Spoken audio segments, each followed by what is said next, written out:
Danny, wonderful to have you here. And this time we are sitting together with your just launched book, The Dark Squares.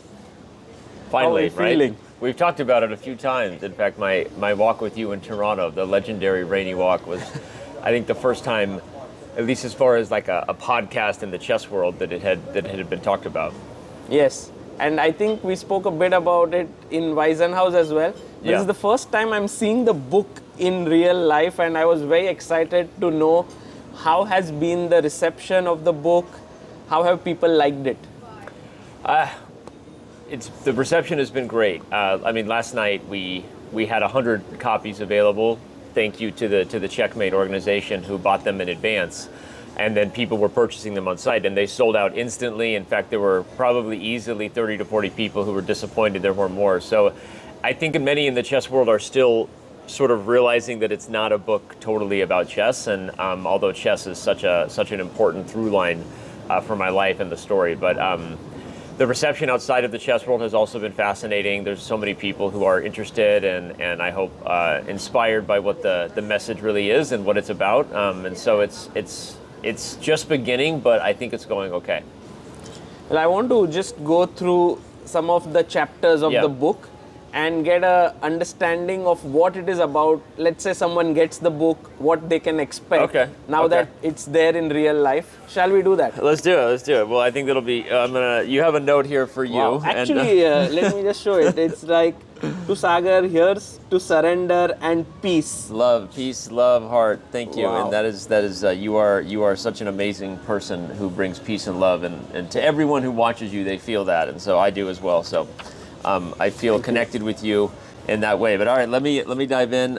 It's dedicated to my mom. Anyone who reads the story will find out why without totally ruining the ending. But okay, so I don't know if you want to ask about random chapters, but I want to start with part 1, which is the village rat, cult's work, and chess gypsies. That's already like very interesting first 3 chapters. So the prologue touches on the behind the scenes of the cheating scandal, by the way, for those who are curious, and then we sort of build back to what happened with Magnus and Hans, at least as far as my perspective is. But Village Rat actually dives into what it was like growing up in the Church of Immortal Consciousness, which was the collective and the group that I have come to name a cult, and realize what the experience really was. And talks about being a kid who was on the bottom of the hierarchy in the totem pole. One of the things that I think separates a spiritual belief that can be healthy from a group or a high control, high demand environment often is hierarchy and status and the way people sort of jockey and control each other by different means. And me and my mom were very much on the bottom of the totem pole, and the commune itself was financially merged. We were all very poor. So this is a story of running around the village with no shoes and just being happy as a kid, but also sort of the early signs that there was a cult environment that I didn't even realize, but in hindsight see. And the second chapter, Cult's Work, dives into a little bit of the dynamic of how these groups come together, why cults as a group often do work for people until they don't, in terms of why people find something that allows them to want to give away their own power, give away their own agency, and ultimately not actually have as a direct relationship with their highest self as they think they do, because they're sort of a part of a bigger mission that makes them feel inspired, but ultimately can start to break down when real, hurtful dynamics start to go down in the group. And so that's sort of my experience of that. And then Chess Gypsies is just the beginning of me getting into chess and kind of seeing a little bit of the world through the lens of not just Igor Ivanov, who was a trainer of mine, international master, and sort of his very rock star lifestyle, and understanding that the term gypsy can be not used as much anymore, offensive, but it was a term that was used to me as a kid, and something that I was really trying to shed light on areas of chess that I already started to see at a young age really needed to change, or at least I hoped could change, and even at a young age, I already started to see that if I could at some point be a part of bringing that change, I would want to. So I haven't summarized them ever before this, so hopefully I did a good job. But those are those that was three. Fantastic. And I got a good feel of it. Oh, okay. The wind is blowing. There's this thing called McDonald's Gary. Yeah. What's that? So I talk about how the group has status. One of the things that happens again when you're poor is you don't go to a lot of restaurants when you're a kid, and no, we didn't have any money at all.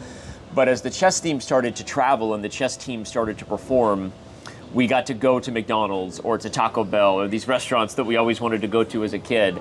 And so this is sort of a chapter that describes the power dynamic kind of shifting in my life when, as a talented chess player, I started to be given access to and status for things that that I wouldn't have normally gotten if I was just on the bottom of the totem pole.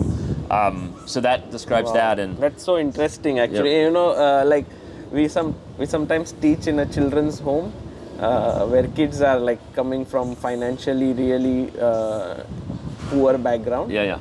But they often come to play chess in the mall, and then they are looking forward to that one meal For the food. For the food. No, I'm so glad you said it, because a lot of what I described is that, I mean, as human beings grow and they achieve whatever level of success they think they do in the world, and they want to gather their material things, that whole sort of game that people play, fundamentally for a child, like none of that matters if you lack like basic nourishment, basic just sustenance, food, right? And as a kid who grew up in an environment where you were hungry and you didn't have means to it, you appreciate that food is status. The access to food is status, right? And so like we also loved the chess tournaments. In fact, we talk about that.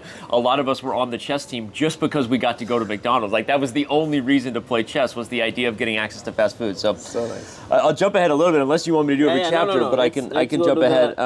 Next one. You know, There's something called the orphanhood of Danny Rensch. Yeah. That's already quite interesting, because you dedicated this to your mom. Yeah. And then you write about the orphanhood. Yeah, so I've talked about it a few times. I think people are becoming a little familiar that the big thing that happened to me, sort of the major story of my life, was that after I got good at chess, the leader of the collective took control over my life and took me away from my mom. And my mom and I would then live in the same cult for more than 10 years without ever speaking. And so that chapter is really around the age of 12 and 13, where I had already been, a couple times an All-American and one of the top players for my age, and I was separated from my mom, and basically orphaned as part of this community, and yeah, that's a little bit around the time where my story gets kind of heavy and heartbreaking, to be honest, and ultimately. Obviously, there's a long story to tell there. I would ultimately reunite with my mom 10 years later, that was a big healing for me, because then I lost my mom to a stroke very quickly. So one of the twist tragedies of my story is that the healing that happened with my mom was sort of short-lived, and I lost her. She died at a very young age, at 64, and it was unexpected. And so hard stuff there, but I've also feel very blessed and gifted with the gifts that she gave me of healing and of an understanding grief in terms of what really matters in life. And so that's a big part of, I guess you could call it, the choosing that the obstacle is the way, so to speak, right? And the triumph over being devastated by what happened to you versus choosing what you're going to become because of it. And that's a big part of what I hope to share with the world. And yeah, that's very that. Cool. Very cool. And we can talk. Danny's an asshole. I'm going to leave that to everyone. But that is, this is a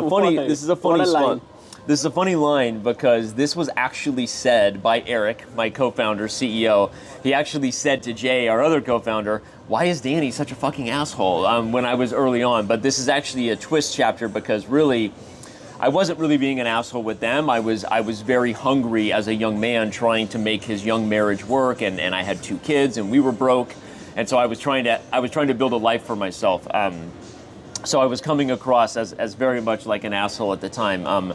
But really, that's the story of sort of what was happening in my marriage, where I was being an asshole in many ways, I would say, as a young guy who had a lot of pain, and I was carrying a lot of wounds at the time in terms of what had happened to me. And often, before wounded people get to the other side of their stuff and hopefully become healers, often wounded people can wound people. And I was definitely at a stage in my life where I was not the healthiest person, and I was abusing alcohol and other things, and it was not a good time. So that's so you've that been chapter. very open and honest about your shortcomings in this book. Yeah. Very interesting. I made the commitment when we did this that I wasn't going to do it in a Hollywood way. There wasn't going to be a version where I talk about I'm a victim, I've experienced hardship, I've experienced abuse, and then one day I snap my fingers and I'm a great person and I'm happy. And the truth is, I think that that's often very, very not the case, right? I think people who are hurt often hurt themselves or hurt others around them. That doesn't mean they do it physically necessarily, but they can bring a lot of their pain to the table, and as my wife likes to say, everything in life comes out, you decide if it comes out straight or sideways, right? And so a lot of my pain was coming out sideways, so to speak, and so I wasn't going to write this book without doing the hard work of really reflecting on that and sharing that. And as someone who's worked very hard to forgive himself and gain perspective and all those things, I've come around to really embrace that. I feel like many problems in life can be self-created because people are afraid of their pain and they're afraid of their issues and they're not honest with anyone about it, let alone themselves, right? And so I wanted to have some opportunity of leading by example to say that I don't think anybody needs to ever hide from who they are or what they've done or how they feel. And I think that ultimately, if we had more people just putting that out there, we would probably all be in a better place. So that was my goal with that. I really, really put it out there. It's very brave. It's amazing. Thank you. Fantastic. And then we come to the last few chapters here. Yep. It's facing the music, the big lie, existential crisis. Lots of them there. And then we eventually, when we get back into Pounding My Chest and the dark years and Scandal, we sort of are back in the chess.com years of building the company and embracing, the streamers era. I talked to you a lot about that in the podcast in terms of what we were being faced with as a business and just as a service-minded company that was trying to grow the game of chess and what we were struggling with. And so we talked about, I shared a lot about the goals there, and then ultimately what led to doing our part to help create a lot of the success kind of also led to some more scandals because there's a lot more attention, a lot more money, a lot more vanity, a lot more stuff, that people go for. And so it's kind of navigating those things. And before that, I'm often just speaking to, in The Big Lie and in the last chapter about my mom before she died, I'm sort of speaking to finding closure as the collective fell apart, which the cult that I was in no longer exists. It has sort of fallen apart and kind of imploded on itself.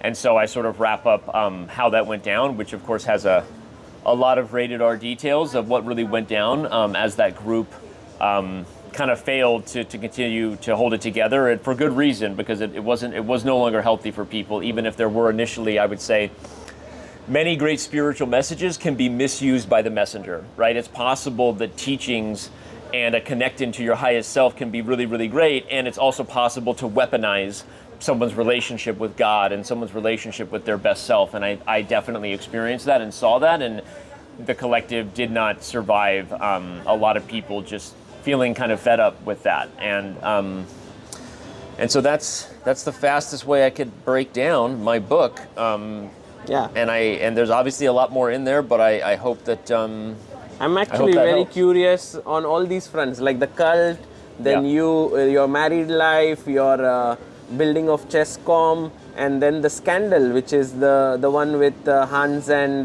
Magnus, right? So the book has so many different facets to it.